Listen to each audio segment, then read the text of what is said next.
Total Buzz chaque samedi mbégte cawarte lañ ci àndal di ci feggoog yéen am internetu Seneweb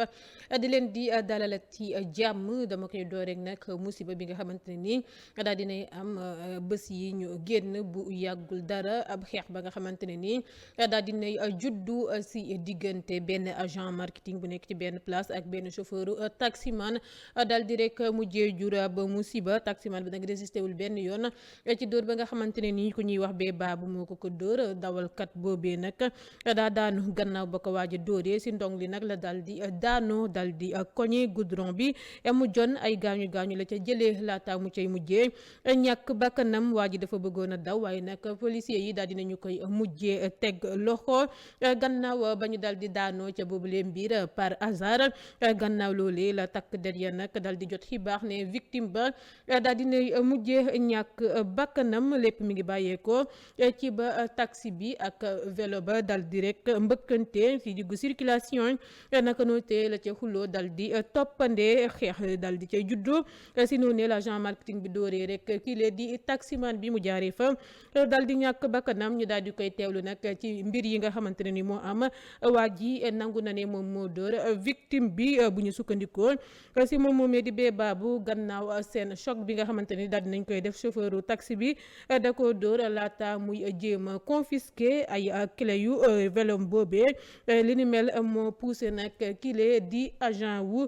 marketing ba mu daal di koy dóor gannaaw ba mu riposté moom moomee nag mi ngi jamono jile may waxee ak yéen ca commissariat bu Jëppal ci waxtu bu ñuy wëyandi enquête bi. Gendarmerie bu Ross Béthio daal dinay teg loxo benn faux correcteur baccalauréat kookee nag bu ñu sukkandikoo ci xibaar yi benn étudiant la ci wàllum rek lettre moderne moom nag da doon chantage benn candidate si lu ñeel wàllum baccalauréat wu at mille moom moomee waa ji dafa dem ca benn centre d'examen dal di rek nekk di wax ak ay candidate xamal leen ni daal dafa ñëw ngir corriger bac général bi naka noonu la leen proposé ne daal dina leen may ay notes yu kawe lool si bu ñu ko joxee seen bopp kenn nag ca candidat ya moom moo dal di nettali li ni mel waajuram bu góor bu jubali ca brigade gendarmerie bu Ross Béthio bu ñu sukkandikoo ci ay seede famille yu victime bi faux correcteur bi daa ko dal di proposé 15 ci wàllum français ak rek 14 ci anglais si bu tëddee ak moom naka noonu la ko takk dari dal di gas leen dëgg sërëx laata ñu koy teg loxo daal di koy yóbbu ca brigade gendarmerie bu Ross Béthio ci ñaareelu trimestre atub 2022 bile di weeru avril mai ak juin commission de protection des données personnelles daal dinay jot lu tollook 9 plaintes ak ay signalement benn bi mi ngi ñeel giddu Moustarchidine yi di Serigne Moustapha Sy bu ñu sukkandikoo ci avis trimestrielu CDP bu libération dal di biral niki talaata bi ñu weesu ku ñuy wax AS moom moo dal di déposer plainte bi di viser benn compte Facebook ak TikTok bu ñu dippee Ibn Foutiyu Tall si plateforme yooyee bu ñu sukkandikoo si plaignant bi Ibn Foutiyu Tall dafa nekk dal di biral ay post jési ya nga xamante ne ni da si yëkki ay kàddu yu ne amul benn worma nga xamante ne ni da koy jëmale ci kile di Serigne Moustapha Sy di giddu Moustarchidine yi AS nag nee na kookee nga xam ne rek jàmm taxu ko jóg day jëfandikoo ay photo ay vidéo si turu kile di Serigne Mouhamadoul Moustapha Sy te amu ca ndigalam CDP daal dina jël dossier boobee daal di koy jëbal cybersécurité bu police ngir lu ñeel wàllum enquête bi ak la cay dal di toppandi ay service Awa Ndiaye di présidentu CDP yónnee nañu plainte ba Meta ngir daal mu dindi kàddum injure ak rek wàllum diffamation boobee ñu biral Facebook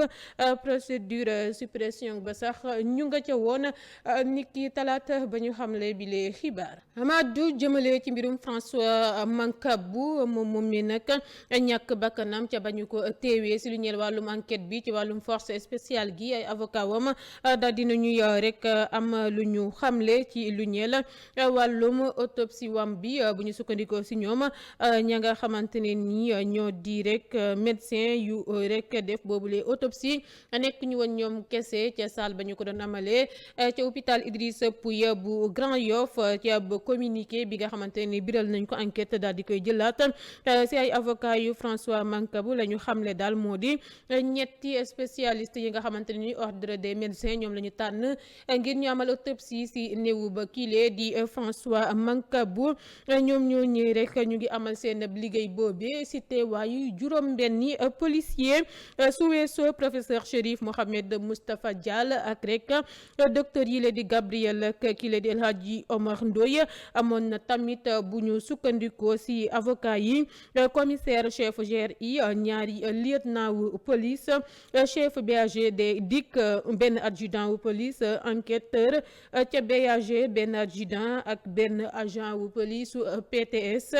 dispositif policier googee nag doonu la nga xamante ne nii daal dinay rek satisfaire wa ila neex ay avocat yu famille yu bu François Mancabou gannaaw ba ñu xamle ne li ni mel rassuré wul ba tey ci mbir mi ni mel autopsie bi nga xamante ne ni daal nañ koy amal ci néewu ba kile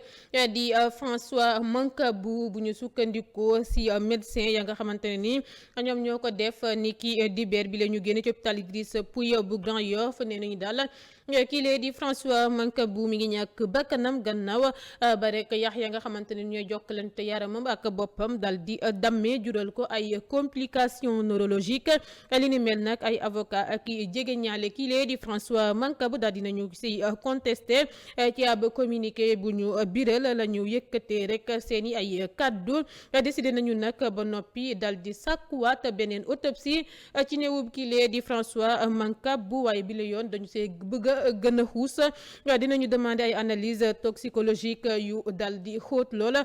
def nañu sax ay prélèvement biologique ba sax daal di nañuy disponible avocat yu François Mancabou yi nag daal nañuy prévoir sax amal ab point de presse maanaam jànnoog ñi nga xamante ne ni ñoo di taskatu xabaar yi gannaaw François Mancabou damay àddu ci wàllum résultat yu autopsie kile di Idriss Goudiaby di taximan bu ñàkk bakkanam ca Ziguinchor fukki fan ak juróom-ñaar ci weeru juin ci rek manifestation coalition gu kujje gile di Yewwi Askan Wi loolee nag ne nañ laalewul benn yoon ak rek contre expertise bu famille yu victime bi sàkku te daal di koy am légiste bu njëkk bi daa concluroon ni daal kile di rek Idriss Goudiaby ab ngannaay lu ñaw lool moo sabab génn àddunam waaye nag wuuteek loolee ñett experts yi bokk ci ki nga xamante ne ni moom la famille yu victime bi tànn ordre des médecins tànn leen ngir ab contre autopsie nee nañu daal lu sabab génnub àdduna Idriss Goudiaby dëppoo nag la nga xamante ne ni fetel moom moo ko sabab jural ko choc hémorragique ak génnub àddunaam ñoom ñoo ñi nag signalé nañu tamit góom bu rëy ba nga xamante ne ni balu fetel moo ko sabab bu ñu tiré fu sori lool lésion yooyu moo sabab plaie vasculaire yeeg choc hémorragique bu dal di jur ab arrêt cardiaque ama xuus ci langu politique gi nga xamante ne ni jàmm jël ji xumb na lool te daggan rawatina ak rek li nga xamante ne ni moo di transhumance ya cay toppandi ya cay juddu maanaam jógee ci parti wi lee dem ca beneen parti ak rek jege sib élection législative yi lee ñu war a amal fanweeri fan ak benn ci weeru ba sulet bi la ñu nekk ki lee di Amina Ngiraan daal dinay woon gannaaw PDS fas yéene daal jàppal tànk benn bokk yaakaar ak ministre de l'intérieur di Antoine Félix Diome Idriss Goudiaby tamit woon na gannaaw majorité bi ngir rejoindre Ousmane Sonko bu Yewwi Askan Wi njiital conseil départemental bu Mbacké tamit di Serigne Fallou Mbacké daal dina woon ginnaaw Yewwi Askan Wi ngir soutenir Benno Bokk Yaakaar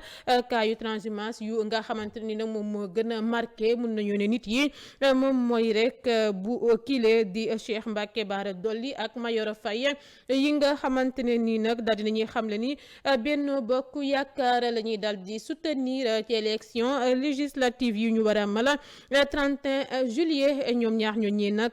ñoo ngi leen investir ci liste nationale wàllu Sénégal nationale Cheikh Mbacké Bara Dolly moom moo nekk si rek 13e place bi Mayoro Faye nekk ci 19e place bi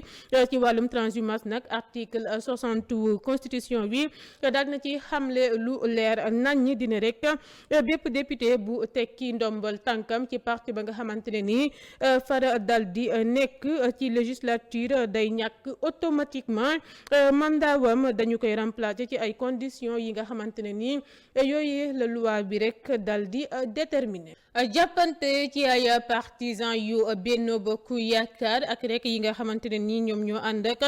Ousmane Sonko ak rek waa Yewwi Askan Wi wàllu di boobule intercoalition moom la ñu nemmeeku ca Wuro Sogi ba fa Ousmane Sonko yeggee niki barki démb ci ay booru minuit ca Carrefour ville ba sax si la ay rek militants yu Benno Bokk Yaakaar yu ñu ne ay jegeñaale maire bi lee di maître Moussa Bocar Thiam la ñu dal di tàmbale di sànni ay xeer cortège yu njiital Pastef boobee ci ay otoom naka noonu ne nag la ay éléments yu garde rek ki lee di Ousmane Sonko dal di tàmbale fa yu xeex dal di cay juddu ba su ne woon rek bu newul woon intervention gendarmerie kon rek musiba dina doon am ndaxte ñu bëri daal dinañu cay jëlee ay gaañu Déthié Fall nag di mandataire national Yewwi Askan Wi daal dinay exiger ñu respecter liberté démocratique yi bu institution yi ak rek li nga xamante ne ni moo di dignité ba doomu aadama tey condamné doxalinu député maire bi lee di Farba Ngom mi nga xamante ne ni dafa tëkku woon rek dafa tëkku woon coalition boobee ci seen dem ba ca diwaanu Fouta di provocation bu mënul woon jàll ci xalaatam ndax faw ñu si pouvoir bi di jox cër nit yi ak rek yeneen sensibilité politique yi gannaaw loolu la Ousmane Sonko dal di jël moom it kàddu moom nag dafa tàmbale rek si wax cër ga nga xamante ne ni daal dina koy jox ay kilifa diine ya nekk foofee ca diwaanu Fuuta laata muy fustigé hypocrisie bi tey rek naan en tant que démocrate dañoo war a valoriser ba noppi nangu confrontation idées yi te bàyyi gannaaw li nga xamante ne ni moo di xeex yi. gannaaw sortie bi nga xamante ne ni waykat bii di Kumba Diallo ñu gën koo xam ci Queen Biz daal dina koy def si lu ñeer rek facture 40 millions ya nga xamante ne nii daal dinañ ko koy indil direction des services fiscaux daal dinañuy xam ne ni li nga xamante ne nii Queen Biz daal dina koy wax da mën na dugal askan wi ci erreur par rapport ak li nga xamante ne nii moom moo xew dëgg-dëgg ci noonu direction des services fiscaux jàpp ni nag lu am solo la ñu daal di leeral rek li ni mel daal dina ki lee di Queen Biz dafa am benn NINEA bu constitué numéro d'identification fiscale bu ñuy jagleel ñuy def ay activités taxables wala am ay biens wala revenu imposable nag noonu nag ñu ne gannaaw ba ñu exploité ay renseignements yi nga xamante ne nii daal dinañu koy jot lu ko dalee atub 2019 ba atub 2021 la ñu xam ne am na ay importation effective yi nga xamante ne nii Queen Biz déclaré wu ko ci administration fiscale gannaaw ba ñu ko njëkkee yónnee nag ab bataaxal tontuwul ñu yónnee ko ñaareel bi naka noonu ne tontu leen direction des services fiscaux daal dinañ invité ki lee di Queen Biz ngir daal mu profité ci ñaareelu lettre boobee ngir dem ca na mu gën a gaawee centre fiscal laata rek ñuy fàttali ne bu ñu la yónneewee correspondance te rek tontuwoo ci dañ koy jàppee ne daal di ngay ànd ci droit yi nga xamante ne nii moom la ñu lay réclamer. bés yi la ñu génn ay leader coalition gi ku jéggi la di Yewwi Askan Wi daal nañuy amal ab caravane ca diwaanu Thiès ku si nekk nag daal di nay wax ak ñi nga xamante ne nii ñoo di askan wi Déthié Fall moo ko door mandataire nationalu coalition bi ca département bu Tivaouane nag fa jannook kër Serigne Moustapha Sy gannaaw ba ay candidat yu Yewwi Askan Wi ca rek boobule gox jëlee kaddu Ousmane Sonko di bopp liste nationale ba moo leen feelu naka noonu la njiital Pastef bi sàkko ngir ñu jëlee fa microbe waa RTS 1 laata muy yëkki ay kàddoom ndax nee na amul benn njëriñ ngir mu jëfandikoo boobule micro naka noonu la xam ne nag kile di Macky Sall ak rek administration wam ak rek justice am def nañ lépp ngir écarter injustement seen liste titulaire ba tax na daal kon RTS du mës rek diffuser passage am boobee moom njiital Pastef bi di Ousmane Sonko gannaaw loolee lay regretter lu ko jéggi rek jaareewul ci RTS ca ba ñuy amal campagne électorale ba te nee na daal impôt sénégalais yi moo tax RTS existé RTS lu Macky Sall laale rek lay diffuser te texte yi dañu ko imposer muy def ay émission plurielle ba noppi jox accès ku jéggi di li nga xamante ne ni Sonko nee na da koy dénoncer ba fu baatam yem waaye nag mujjee naa xamle waat ne daal nañu bay ña nga xamante ne ni ñooy ndaw yu RTS 1 dal di yebal ngir ñu couvrir ndaxte rek ñoom seen liggéey rek la ñuy def waaye daal ñaan la sa duut baaraamu tuuma ñile di Macky Sall ak Racine Talla directeur généralu RTS. waa parti bile di FDS les Guelwaar lu ñu bëgg jamono ji du leen lu dul yoon dal di def liggéeyam ci dossier wu agression wu seen leader bile di maire bu Thiès docteur Babacar Diop mi nga xamante ne ni dañ ko dal di agressé déclaration bi ni mel ñoo ngi ko def gannaaw plainte bu ñu déposé ca commissariat central bu ville ba ñu dikkaatee ci mbir yaay membre FDS les Guelwaar nee nañu daal samedi bile ñu dal di weesu seen leader di docteur Babacar Diop moom moomee mu doon dalal ab délégation nga ay leader coalition nga ku jégile di Yewwi Askan Wi ay nit ya nga xamante ne nii rek dal di nañu leen di identifier wa ila nit ya nga xamante ne nii xam nañ leen ñoom ñoo ko dal di songu daal di koy agressé ak i ay ngànnaay ya ñu yoroon vandaliser otoom gazé ko ba mi ngi rek jamono joojee ñu biral bi la xibaar ci hôpital di def ay analyse ay militant bu parti tamit am na ñu ca gaañ tax ñu mer ba futtu di sàkku yoon daal di cay def liggéeyam. meeru Ndakaaru di Barthélémy Diaz daal dina attaqué ñenn ci ay fonctionnaire di rek ña nga xamante ne ni ñoo nekk ca direction générale des impôts et domaines ca ba muy àddu ci wàllum foncier bi file ci Ndakaaru Barthélémy Diaz nee na daal mënuñoo nangu ñenn ci agent yooyee si seen mission contrôlier rek di doon ay multimilliardaire fonctionnaire yu doon ay milliardaires yëpp ay sàcc lañu du samay kàddu Barthélémy Diaz ci boppam di bopp liste départementale coalition ngi Yewwi Askan Wi moom moo ko dal di xamle gannaaw loolee mu dal di cay yokk ne rek kenn ci fonctionnaire yooyee mën na am rek képp maanaam benn képp ci seen fonctionnaire yooyu mën nañoo am ñeent fukk ba rek juróom fukki terrain ba nga xamante ne ni kenn képp moo koy moom comme ni ma ko xamle léegi lu waay wax rek budul dëgg nee na lu muy wax budul dëgg nee na nañu déposé ba plainte mu xamle ko ba tey moom maire Ndakaaru li ni mel mu ngi ko xamle ca Sud FM Barthélémy Dias dafa jàpp ni terrain yooyu dañu ko waroon rek réserver ay rek société yu si mel ni SICAP wala rek HLM ngir Dakar waaye mën a accéder ci foncier bi tey diggée ni rek dina ci def proposition loi gannaaw ba ñu bëri jàppee ni dafa jégelantoog njiital Pastef bi lee di Ousmane Sonko ki lee di Pape Djibril Fall daal dina cay addu la mu ca xamle nag moo di ku mel ni Ousmane Sonko di jàmbaar lool ci taxawaayam ndaw yu bëri tey ak mag yu bëri jàppee ko rek yaakaar ci Sénégal mu def liggéey bu am solo dëpp lool ak li nga xamante ne ni Abdourahmane Diouf waxoon na ko rek ne c'est une bonne nouvelle pour la démocratie sénégalaise mu sacrifier lu bëri enduré lu bëri waaye di tamit di enduré lu bëri lool ngir taxawal Sénégal ba tax daal ñu bëri jàpp ni yaakaar bu mag la ci suñu réew mi la di Sénégal gannaaw loolee la Pape Djibril Fall dal di ne nag ànd bi nag ay yoon la rek naka noonu mu ne moom dafa am yoonam kii moom moomee di Ousmane Sonko di si ànd ak rek ay rek ndawam di def politique depuis 2014 mu ne ñoom it ba ñu dal di ñëwee ñu dal di rek ne nañu xàll seen ab yoon te yàlla dagal na ni benn yoon la gisee ak Ousmane Sonko te kam doon liggéeyal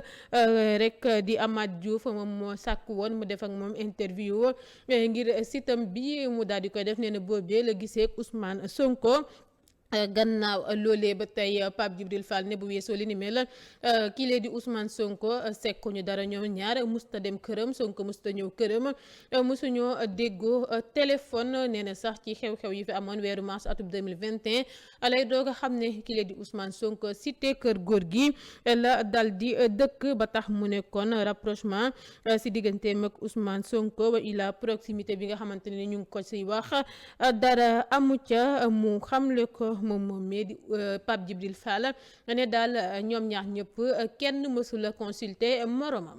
ci meeting bi nga xamante ne mi ngi ko doon amalee fa mu sokkee ko ministre des infrastructures des transports terrestres et du désenclavement defatina déclaration ba nga xamante ne ni ñëpp nga cay yëy di ci yàbbi gannaaw ba mu leen dal di choqué moom moomee Mansour Faye dafa tuumal rek ñi leen di jàngalekat yi ne dañuy yëy noppi seen ndongo ya ci ba muy wax ak ay militant wam maire Saint-Louis boobee dafa leen xamal ne daal professeurs yi ñooy sant ndaw yi ngir ñu dem retirer ji seeni ay carte électeur laata muy naan yaakaar na ne dafa am solo lool ñu dal di conscientiser ndaw yooyee nga xam ne dañu leen dal di détourner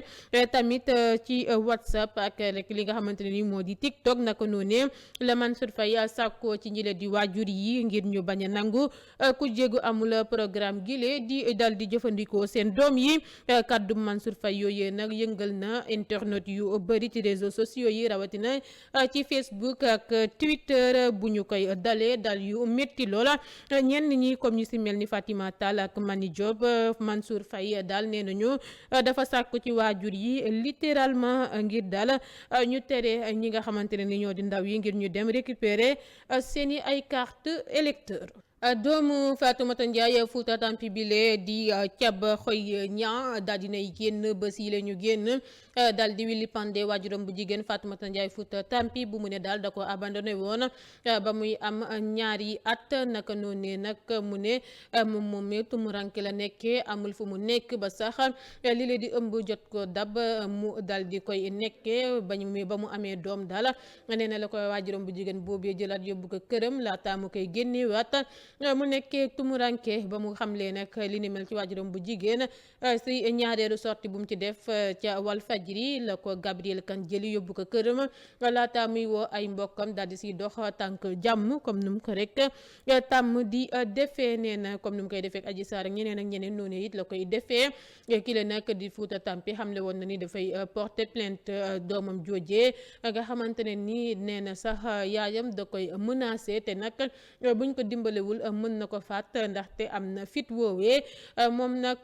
xale bu jigéen bi ca Mbuur la nekk nee na ci buntu boîte yi ni mel lay fanaana doomam ji mi ngi Yoff ci kër bàjjenam naka noonu nag li ni mel doon lu ko métti lool moom Fatoumata Ndiaye Fouta Tampi tax mu ne daal dana ca dem ci yoon tantaay nag xale ba nee na ki la di Thiaba lu mu nettali ci waajuram bu jigéen yëpp dara amu ca moom moo bon ba boppam ci mbirum Gabriel Kane laay desandeeg yéen moom moomee nag ak Kalidou Diallo daal di nañuy daje way la daal di nañuy jano altine bi le ñu génn ca kanamu tribunal d'instance bu Ndakaaru Gabriel moom moo porté woon plainte kile di Kalidou Diallo mu ko ne daal moom mooy càgg république bi tey koy tëkku ne day biral ay vidéo wam Kalidou moomee nag te nañu ko ngir menace violence ak injure bu ñu sukkandikoo ci enquête bu biraloon bi le xibaar Kalidou sedd guy la def ba ñu koy teewlu mu dal di fay xamle sax ni yorul benn vidéo bu kile di Gabriel Kane daf ko bëggoon rek tiital ngir mu bàyyi ki nga xamante ne ni moo di sëram bi nga xamante ne moom la doon défendre moom moomee di Kalidou Diallo ndax nee na da koo njëkk a yónnee message ne ko mu bàyyi sëram bi tout tranquille waaye nag Gabriel tontuwu ko gannaaw loolee nee na la woo keneen ci ay sëram daal di koy ne daal jox na ko 1 million di la nga xamante ne nii amul tax mu mer si noonu nee na la tàmbalee di koy attaqué sëram bi Maimouna Diallo la tudd ñu naan ko Halima ancienne collègue ak xaritu kile di Gabriel la ñoom ñaar nag jaarootuñu taal bu ñu sukkandikoo ci ay xibaar yu bàyyee ko observateur gannaaw loolee kile di Kalidou Diallo daal dinay weddi rek ne moom moomee nag na mu doxalee xam na ne daal jaarul yoon weddi na ne daal comme ni mu ko waxee yarul daraay Gabriel xamalu ko it dara waaye teewul nag àttekat bi reconnaître ko coupable daan ko weeru sursis donte jéggalu na Gabriel Kane ba mu ko jéggal Nabou Dash ajjuma bi la ñu génn la déggaat al xayri amaat borom kër di juróomeelu mariage am naka noonu la waajuram bu jigéen yëkki ay kàddu seede jëmale ci doomam jooje dal di xam ne Nabou Dash daal jigéen bu mën góor la ku bëgg yaayam la ak ay mbokkam ba tax na da koy ñaanal rek yàlla daal di koy sàmb ndax xolam sedd na ci moom laata muy naan sëykat la sant na ko gërëm na ko si yeneen taayim ba nag la Nabou Dash dal di tàmbalee wane boppam ne daal mi ngi doog a am jëkkër bongoman ya di koy wëyal muy fecc di jaayu naan daal monsieur Mbacke ku mu fàtt doo fanaan biti borom këru Nabou Dash bu mu nag tàggool bu yàggul dara laata mi amaat borom kër di Ndiaw Fall alias Coco daal dinay réagir bu ñu sukkandikoo ci moom daal dinay tourner page kile di Nabou Dash bu muy souhaiter heureux ménage tey naan daal ci xalaatam dañu war a bàyyi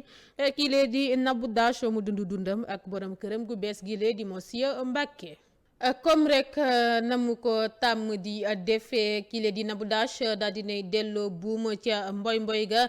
tàmbalee def ay vidéo di xamle ay mbir ci borom këram gu bees gi lee di monsieur Mbacke moom nag Nabou Dash nee na fi mu ne nii daal day indi coppite ci boppam beneen Nabou Dash la ñuy gis di wax lu baax di def lu baax di sol lu yiw loola naka noonu la ne sa yéreem la mu doon sol ba muy xale ba tey di lu mot fukki junde yére da koy dal di maye ne sax dafa bëri ay yére mot na fanweeri valise naka noonu la ne borom këram gi lee di monsieur Mbacke kilifa la bëggul lu sexy ba tax na léegi daal beneen Nabou Dash lay doon di nit ku yiw lool di wax it wax yu yiw tey naan nag nañu ko ñaanal mu daal di sax si sëyam wile rab ba ko doon yóbbu mu daal di koy ba ngir rek mu sëy ba tax na daal dana si def kéem kàttanam ngir daal di toog ci bile sëyam di juróomeelu mariage am ba tey ci mbirum Nabou Dash ci ab vidéo bi nga xamante ne ni daal dina koy biral ci réseau social bi lee di TikTok Nabou Dash daal dinay indi ay explication ci lu ñeel rek juróomi yoon ya mu marié te am lu dul benn doom moom nag nee na li ni mel nekkul ne rek ne parce que dafa mënula am doom ilaa mënatula am doom nee na du loolee ndaxte dara wakku ko décision bu mu jëlal boppam la moom moomee di Nabou Dash ne sax doomam bu njëkk boobee ci sëyam bu njëkk bi la dal di juddoo laata muy naan moom moomee du jural doom ku wayadi du jël boobule risque mu xamle ko ci ab vidéo bu mu dal di def. aywa ba tey rek yéen a ngi teewlu Total Buzz ñu àddu jëmale ci beneen xibaar bi nga xamante ne ni ñeel na wàllum people di ab xibaar bi nga xamante ne ñoo ngi ko dal di biral ci ab groupe bu ñu dippee Top K plus 221 foofee nag dal dinañ fay xamle ne ki di Zeyna Ndour ak Prince Mbacke ñoo ngay rek dund mbëggeel bu jéggi dayoo jamono jile nee nañu nag Zeyna da ko nëbb ba def waaye day lakkatu rax si dolli Prince Mbacke bàyyiwul kenn ca famille Ndour googe ba si xaritu Zeyna Ndour yi ba si nag Raja Style laata muy rek am borom kër Prince nee nañu sax tamit bàyyiwul Binu Ndour di doomu kile di Abi Ndour ak Ñilaan bu infidèle nee nañ daal ñoom ñoo ñëpp la boole di bëgganteeg moom Prince Mbacke nee nañu nag day saaga kile di Zeyna Ndour di koy toroxal si ndorteel seen relation sax kile di Viviane nee nañu àndu ca ba Zeyna jote seeg moom Prince Mbacke moom mi sax nee nañu monsieur Miel la ko xale jigéen yi dal di nekk di woowee ba tey bu ñu sukkandikoo ci ab post bi nga xamante ne ni ñu ngi koy biral ci Top K plus 221 comme ni ngeen koy gisee noonu ci écran bi. nun lay xuusee si lu ñeel xibaaru tàggat yaram gannaaw nag matcham bu njëkk ak Bayern ak réalisation wam bi nga xamante ne nii moom moo dal di njëkk Sadio Mané dafa jël roppalaan rek wutali ca Rabat Maroc ngir teewee xew-xew CAF Awards yi ci wàllum joueur africain bu gën a xarañ ci at mi ci wetu Mohamed Salah ak Edouard Mendy attaquant sénégalais bi moom rek la ñu nominé ci catégorie présent bi si ba ñuy amal soirée bi comme nag nu ñu ko doon xaare kii di Sadio Mané di numéro 17 Bayern la ñu dal di tànn joueur bu gën a xarañ ci continent bi di ñaareelu yoon wi gannaaw bi nga xamante ne ni mooy bu atub 2019 bi bu weesoo ñetti biwam yi ak ñaari passe décisive yi ci ba ñuy amal CAN 2021 ca Cameroun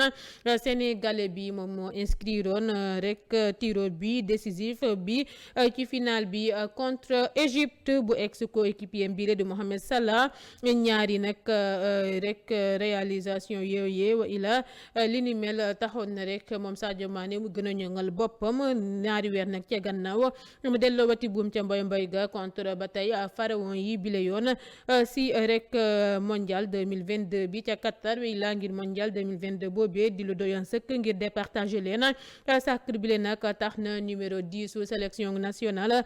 bu Sénégal bi fekk ji footballeur africain yu jël titre boobee ñaari yoon mën nañ cee lim ku ci mel ni Drogba ñaar Samuel Eto'o 4 Yaya Touré 4 El Hadji Diouf ñaar ak Kanu ñaar ay atam nag toll si fanweer ak benn Sadio Mané mën na wujandi di wone boppam si luy am ëllëg pourquoi pas jël rek yeneen ni trophée individuel ci continent bi wala sax internationaux ak ballon d'or bi Sadio nag daal dinay jotee ay rek félicitation fu ne rawatina nag file ci Sénégal ci célébrité yi ñu ko félicité bokk na ci kile di Zeyna Ndour mu fësal mbégteem ci compte Snapchat am daal di si xaatim proud di mbégte ci kàllaamay Kocc. ba tey ci wàllum tàggat yaram gannaaw Sadio Mané sélectionneur national suñu gaynde yi di Aliou Cissé moom it la ñu fal entraîneur bi nga xamante ne ni moom moo gën a xarañ ci rek atub 2021 bi di sacre bu mu mérité bu ñu doon xaarandi lool mi ngi nag doon jongante ci wetu ex sélectionneur rek Égypte bi di Carlos Queiroz ak Walid bu Wydad Athletic Club gannaaw nag ndamam bi ci CAN bi ak qualification coupe du monde bi ay spécialiste yu bëri ci wàllum football gisoon nañ rek ki la di Aliou Cissé comme favori yu boobule titre distinction bi le nag moom moo njëkk ci carrière am waaye Aliou Cissé muñ na rek lu ne si ay wàllum critique gannaaw bañ ko ŋàññee ba sonn ngir rek jot tey neexalam bile gannaaw nag kile di Aliou Cissé Pape Ousmane Sakho tamit moom la ñu jël rek comme ku jël raw gàddu gi ci rek bii bu gën a taaru ci at mi Sénégal ñu fal ko meilleure sélection africain ci at mi lee di nag lu neex lool ci askanu Sénégal yëpp di leen félicité bu baax a baax file sax la ñu daal di buure Total Buzz jaajëfal leen bu baax a baax yéen ñu ko doon teewle fépp ci àdduna gi jaajëfal Thier moo fare woon tey ci côté régie gi am leen week-end wu jàmm ak salaam.